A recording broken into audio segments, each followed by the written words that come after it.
El aire en el salón era peso, un silencio denso, forrado en terciopelo y mármol. No era el silencio de la paz, era el silencio del miedo y la avaricia. El magnate, sentado, pálido. En sus ojos ya no brillaba el acero de los negocios, solo una resignación helada. Su pijama de seda color champán parecía una mortaja elegante. A su lado la matriarca, una mujer de hierro, ahora con manos temblorosas, sus dedos aferrados a los de su esposo, un gesto de apoyo o de posesión. Llevaban 50 años construyendo un imperio, y ahora se desmoronaba con cada suspiro del hombre. Detrás los herederos, el ejecutivo, el hijo mayor, vestido de gris, tenso, hablando por teléfono, dando órdenes incluso en ese momento. Su rostro gritaba, «Tengo el control», pero sus ojos, inquietos, miraban de reojo la mesita, las pastillas, el agua, el testamento. La hija perfecta, rubia, impecable, sosteniendo la frente del padre, un toque de ternura forzada. Su traje, el mismo tono neutro de la seda. Una fachada perfecta. Ella era la imagen pública, la que nunca cometía errores. Todos allí por una sola razón. No era el amor. Era el dinero. La herencia. $1.000 millones esperando una firma. Padre, has cambiado algo. La voz del ejecutivo, baja pero cortante, perforó el silencio. Colgó el teléfono. El magnate no respondió, solo miró a la matriarca. Una mirada que era un libro entero de recriminaciones y secretos. La matriarca apretó su mano con más fuerza. Todo está en orden, Alejandro. Tu padre es un hombre de palabra, dijo, su voz dura como un diamante. Pero en ese momento, una pequeña botella marrón sobre la mesita rodó, y al caer mostró una etiqueta. No era una vitamina, no era un analgésico, era un potente sedante muscular, suficiente para adormecer a un caballo. El color drenó del rostro de la hija perfecta. Ella era quien le daba las medicinas. Para no perderte el giro épico de esta historia, asegúrate de suscribirte a Rutas de la Vida. Dale me gusta y comenta si ya tienes un sospechoso. El magnate tosió, una tos seca, profunda. La matriarca, con una calma que no era natural, le acercó el vaso de agua. Tómalo, querido. Te sentirás mejor. El magnate obedeció. Bebió lentamente. Sus ojos nunca se apartaron de los de su esposa. No había gratitud. Había una advertencia. El ejecutivo, Alejandro, se acercó a la mesita. Cogió la botella caída. «¿Qué es esto, Sofía?», preguntó a su hermana. Su tono ya no era de preocupación, era de acusación. Sofía, la hija perfecta, retrocedió un paso.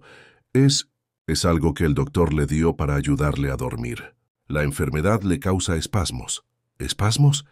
¿O te impide hablar? El magnate apenas podía mover la cabeza.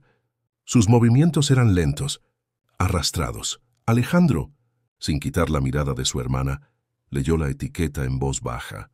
Dosis alta. Uso hospitalario. Esto no es para dormir, Sofía. Esto es para inmovilizar. La matriarca intervino, poniendo su cuerpo entre el de su hijo y el de su hija. Su voz se elevó por primera vez. Basta. La prioridad es el confort de tu padre. ¿O acaso quieres que sufra para poder preguntarle sobre tu adelanto de capital de hace 2 años? Golpe bajo. El ejecutivo se congeló. La tensión en el aire cortaba. Todos tenían algo que esconder, pero el magnate, luchando contra el efecto del sedante, hizo un esfuerzo sobrehumano, levantó un dedo tembloroso y apuntó hacia el cuadro que colgaba sobre la chimenea de mármol, el retrato de una joven vestida de blanco sonriendo dulcemente. Ella susurró su voz áspera y casi inaudible. La hija perfecta se apresuró a corregir. Es la tía abuela Elara, papá, la fundadora del legado familiar. Pero el magnate negó con la cabeza, con un pequeño pero decidido movimiento. Su dedo volvió a señalar el marco. Con el poco control que le quedaba, golpeó suavemente la parte inferior izquierda del marco de oro. La matriarca entendió. Su rostro, que había sido una máscara de control, se rompió. Corrió hacia el cuadro. «No, no hagas eso». Pero Alejandro fue más rápido. Llevado por la curiosidad y la desesperación, forzó el marco. No era un cuadro normal. Era una caja fuerte disimulada. Dentro no había oro ni joyas, solo un sobre de papel amarillento. doblado por el tiempo, y una pequeña fotografía en blanco y negro. La matriarca se desplomó en el sillón. «Es el testamento original», jadeó Alejandro sacando el sobre. Pero sus ojos estaban fijos en la foto. Era una foto vieja, de el magnate, joven, sonriendo, con otra mujer, una mujer que no era la matriarca, y en sus brazos, un bebé. Capítulo 3. El error de la juventud. La imagen era un puñetazo en el estómago de la familia perfecta. Alejandro desdobló la carta. Era corta, escrita a mano, con tinta desvanecida. Si me encuentro así, es porque mi familia no ha aceptado la verdad. Todo mi patrimonio va a la persona que debió haberlo recibido desde el principio. Busquen a mi hija, Carla. PD, lo siento, Matilde, pero la verdad es la base de todo. El ejecutivo y la hija perfecta recibirán solo la pensión mínima legal. Silencio absoluto. ¿Carla? El ejecutivo susurró, como si la palabra fuera veneno. ¿Quién diablos es Carla? La matriarca Matilde al fin habló. Su voz un hilo de resentimiento puro. Un error de verano. Hace 45 años, él la conoció durante un viaje de negocios. Una mujer simple. Una aventura. Pensamos que había terminado. Pero no fue así, interrumpió el magnate reuniendo fuerzas. Ella estaba embarazada. Nunca se lo dije a nadie. Pensé que con el tiempo, que con ustedes, y por eso la drogabas, gritó Alejandro, arrojando la botella sedante al suelo. Para que no pudieras cambiar las cosas, para que el testamento legal, el que yo tengo, fuera el válido. Sofía, la hija perfecta, se echó a llorar. No por su padre, por el dinero que se desvanecía. ¿Y lo sabías, mamá? ¿Sabías que había otra hija? Lo supe el día que firmamos el acuerdo prenupcial, confesó la matriarca, su mirada fría como el hielo. Ella me lo dijo. Me obligó a casarme bajo la condición de que nunca buscaría a esa niña. Le pagué para que desapareciera. Yo la busqué, dijo el magnate con un dolor palpable. La encontré hace unos años. Hablé con ella. Es una mujer humilde. Tiene una vida sencilla y no necesita el dinero. Pero yo necesito hacer lo correcto. Ella es mi primogénita. La matriarca se puso de pie, su dignidad intacta a pesar de la revelación. Querías rectificar. Yo quería proteger lo que construimos. Ese dinero es nuestro, de tus hijos legítimos. El ejecutivo, con el sobre arrugado en la mano, recuperó la compostura. La carta está sin notariar, sin validez legal. Es solo papel mojado. El testamento que firmaste hace un mes. Ese es el que vale. Y yo tengo una copia. La situación dio un giro oscuro. Los herederos, unidos por la amenaza de la pérdida, enfrentaban al moribundo. De repente, la puerta se abrió con suavidad. Nadie la había oído tocar. Un hombre de mediana edad, bien vestido, con un maletín, entró en el salón. No era el médico. No era un abogado. Era un extraño.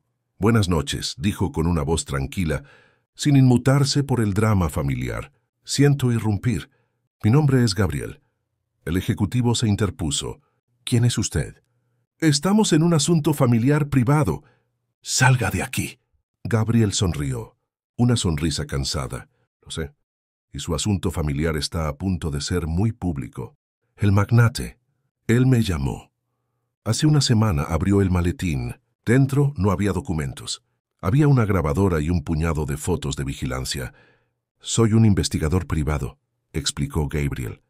El magnate sospechaba que algo estaba mal. Me contrató para vigilar a ustedes. La matriarca, el ejecutivo y la hija perfecta se quedaron petrificados. Gabriel sacó una foto. En ella Sofía, la hija perfecta, estaba en la farmacia, comprando grandes cantidades del sedante. Esto confirma el intento de inmovilización, dijo Gabriel. Luego sacó otra foto. El ejecutivo Alejandro estaba reunido en un café con el notario del padre. Usted manipuló la fecha del testamento original, haciéndolo parecer posterior al actual estado de salud de su padre. Para que fuera impugnable, acusó Gabriel. La familia se hundió en un abismo de terror, pero la revuelta no había terminado. Faltaba la parte más explosiva. Gabriel se dirigió directamente a el magnate, que había estado observando todo con una extraña calma. Señor, dijo el investigador, Hicimos el análisis de ADN que me pidió, el de la señora Carla. Lo siento, pero tengo que darle las malas noticias. El magnate se esforzó por hablar. ¿Qué pasa? Gabriel miró a los herederos, luego a la matriarca y finalmente al hombre en el sillón de seda. La señora Carla no es su hija. No hay coincidencia genética. El salón explotó en un coro de jadeos. «¡Miente!», gritó el ejecutivo. «No lo hago», dijo Gabriel sacando el informe. «No es su hija». Pero el informe reveló algo más, algo que usted nunca esperó. Se acercó a la matriarca. «El ADN de la señora Carla sí coincide con el de usted». La matriarca se levantó. Su rostro, antes duro, ahora era de puro horror y confusión. Yo nunca la conocí. Esa mujer desapareció. Gabriel negó con la cabeza. «No, señora. Carla no es la hija que su esposo tuvo en esa aventura. Carla es su hija ilegítima, el fruto de una aventura que usted tuvo hace 45 años, justo antes de casarse con el magnate, para asegurarse de que tendría un heredero si el matrimonio fracasaba. Cuando usted pagó a la otra mujer para que desapareciera, la otra mujer le dejó la foto. Pero no era la foto de su hija. Era la foto de la hija de su esposo. La matriarca había cometido el error de su vida. Había pagado a la amante para que se fuera, pensando que la niña en la foto era la suya, y había enterrado el secreto. Pero la foto que la amante le había entregado era la de Carla, la hija secreta de la matriarca.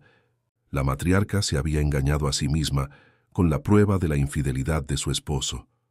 «Yo no soy la madre», gritó con la voz rota. Gabriel, sin inmutarse, sacó un segundo informe. Y el informe final, el magnate, el ejecutivo, su hijo, Alejandro, él tampoco es su hijo. Silencio absoluto. El análisis de ADN mostró que usted, Alejandro, es el hijo de Gabriel, el investigador. Capítulo 5. La venganza de la sombra, el giro final. La verdad era más retorcida que la mentira. Gabriel, el tranquilo investigador, no era un extraño, era el examante de la matriarca, el verdadero padre de Alejandro, el hombre que había sido abandonado por el oro y el poder. «Matilde me abandonó cuando quedó embarazada de Alejandro», reveló Gabriel, su voz llena de dolor y frialdad. «Ella me dijo que el bebé era de él, del magnate para casarse con el dinero. Pero yo lo supe. Ya he esperado 45 años». El ejecutivo, Alejandro, el orgulloso heredero, cayó de rodillas. Su vida, su identidad, su fortuna. Todo se había desvanecido. Me convertí en detective. Me especialicé. Esperé la oportunidad perfecta. Y cuando el magnate me contrató para investigar a su familia, supe que era mi venganza. Gabriel había pasado los últimos días de la investigación falsificando los informes de ADN. No porque Carla fuera su hija, sino porque sabía que la matriarca tenía una aventura con el verdadero padre de Carla, un ex empleado de la empresa, y había usado esa relación para chantajear a el magnate. El magnate miró a su esposa. No había odio, solo una tristeza monumental. Toda mi vida, una mentira. Gabriel se acercó al magnate. Él quería la verdad y se la di. La hija que usted siempre buscó sí existe. Pero no es Carla, es Sofía. ¡Imposible!, chilló la matriarca. Sofía es la hija perfecta. Sofía es la única hija que usted tuvo con el magnate, confirmó Gabriel. Pero Sofía es estéril. Ella lo supo hace años y lo ocultó. La hija perfecta se derrumbó. Y el testamento original, dijo Gabriel, señalando el sobre arrugado, no es real. Lo planté yo, la gran revuelta. El ejecutivo, Alejandro, no era hijo del magnate, sino de Gabriel, el investigador. Carla no era hija del magnate. El testamento en la pared era falso. Sofía era la única hija biológica legítima, pero había envenenado lentamente a su padre. Gabriel, sin embargo, no quería el dinero. Quería la destrucción de la matriarca. Yo no quiero el dinero, dijo Gabriel. Yo solo quería la verdad y la justicia para mi hijo y para mi hija. Gabriel sacó un tercer documento, un testamento notariado real, con una fecha anterior al sedante. El magnate me pidió que encontrara a la persona que no había sido corrompida, la que merecía el dinero, la que no era de sangre sino de corazón. El testamento nombraba como único heredero a Carlos, el chofer personal y enfermero del magnate, que había permanecido a su lado por 30 años, incluso durante la enfermedad. El magnate, con un último esfuerzo, asintió.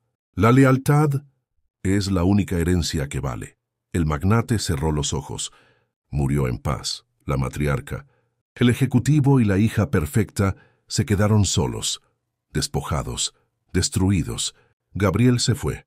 El chofer Carlos, el único hombre de honor, se acercó al cuerpo y tomó su mano con genuina tristeza. La vida tiene sus propios planes de herencia.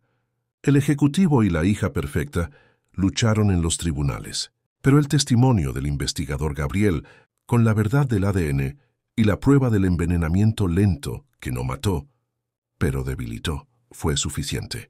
Perdieron todo. La matriarca, abandonada por su hijo, tuvo que enfrentar las consecuencias de sus mentiras. Terminó sola en la pobreza. El chofer Carlos usó el dinero para fundar una organización de caridad para ancianos enfermos. Una herencia de bondad, la gran fortuna, el dinero por el que se había mentido, envenenado y traicionado, finalmente sirvió para el bien. La lección de vida es clara, simple y poderosa. La verdadera herencia no se mide en millones, sino en el peso de la conciencia. La ambición ciega a la verdad, y al final, la lealtad de un extraño vale más que la sangre de la familia. Fin, no olvides darle like si esta historia te impactó y suscríbete a Rutas de la Vida para más historias con giros inesperados. ¿Qué harías tú si descubrieras que toda tu vida fue una mentira? Comenta.